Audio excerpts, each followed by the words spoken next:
Before we start this video, let us begin with some trivia. Marilyn Manson, besides his musical career, he is also really passionate about A.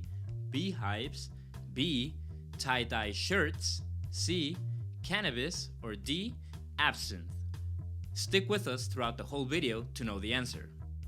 If you want to talk about famous rockers in the 90s who had a really distinct image, one of the first artists that comes to mind is Marilyn Manson.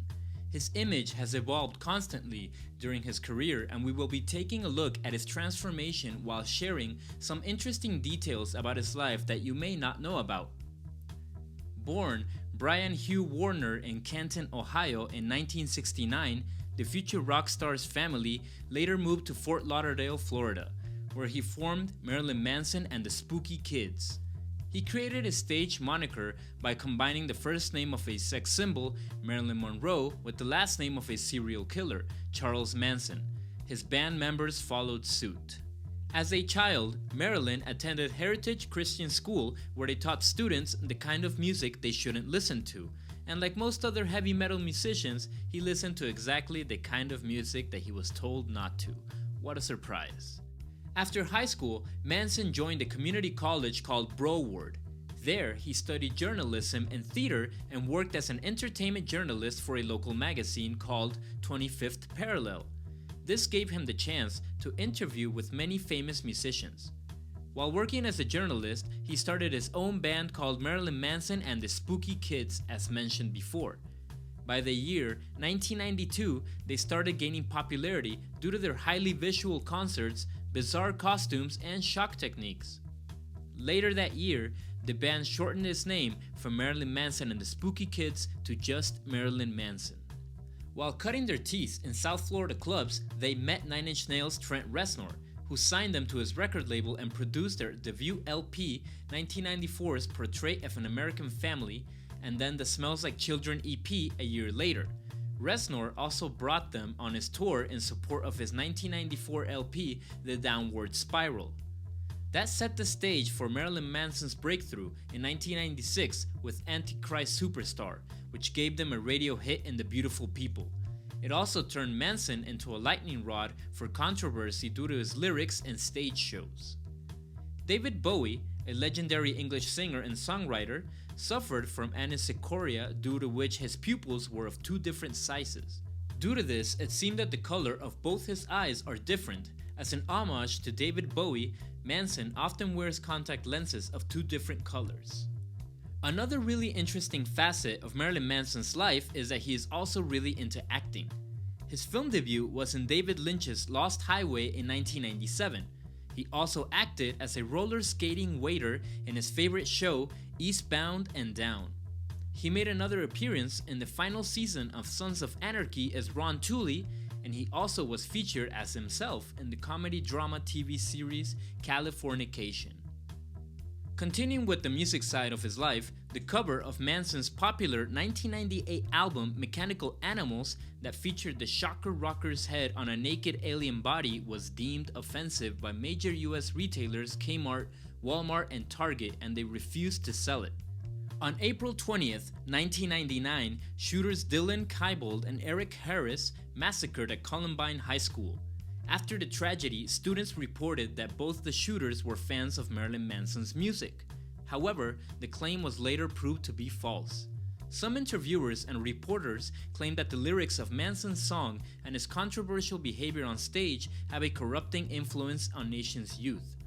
In his defense, Manson claimed in interviews and in a Rolling Stone article that he does not promote violence, suicide, hate, and other atrocities which he had been accused of. He also claimed that being blamed from Columbine almost ruined his career. Regarding this issue, I really recommend the documentary Bowling for Columbine by Michael Moore in case you haven't seen it. It's really interesting what Manson has to say after the incident when Michael Moore asks him, "Hey, if you were to talk directly to the kids at Columbine or the people in that community, what would you say to them if they were here right now?" And Marilyn Manson's answer is so perfect and concise that it shows really how intelligent he is and how he really thinks about his music and how he is not doing it to cause atrocities. He responds, "I wouldn't say a single word to them. I would listen to what they have to say because that is what no one ever did." Another interesting detail regarding Manson's life is that he started a painting career in 1999. He used to make 5-minute concepts and sell them to drug dealers. Manson then started a self-proclaimed art movement named Celebration Corporation. The slogan for this movement is, "We will sell our shadow to those who stand within it." From February 1998 to January 2001, Manson was engaged to actress Rose McGowan. However, later they ended their engagement, citing the reason as lifestyle differences. Then, on the 22nd of March 2004, he proposed to Dita Von Teese and married her on the 28th of November in 2005. Nevertheless, this marriage didn't last too long and they divorced in 2007. In the year 2010, he got engaged to Avon Rachel Wood, but broke it off later in the same year. Another interesting side of Manson's life is his love for absinthe. He has his own label called Mansynth, which some critics call just plain. But despite the mixed reviews, Mansynth won a gold medal in the 2008 World Spirits Competition held in San Francisco. Even though Manson loves drinking absinthe, he has stopped drinking this beverage since 2015. Now, if you're interested in listening to Manson's latest musical work, his latest album, Heaven Upside Down, was released on May 9th in 2007. The first single from this album, We Know Where You Fucking Live, was released on September 11 in 2007. Now I just want to say before closing out this video that I have always been a fan of Marilyn Manson since he always seemed to me as a very intelligent person that has a clear vision of what to portray with his art. Lead singer of the band Smashing Pumpkins Billy Corgan couldn't have said it better.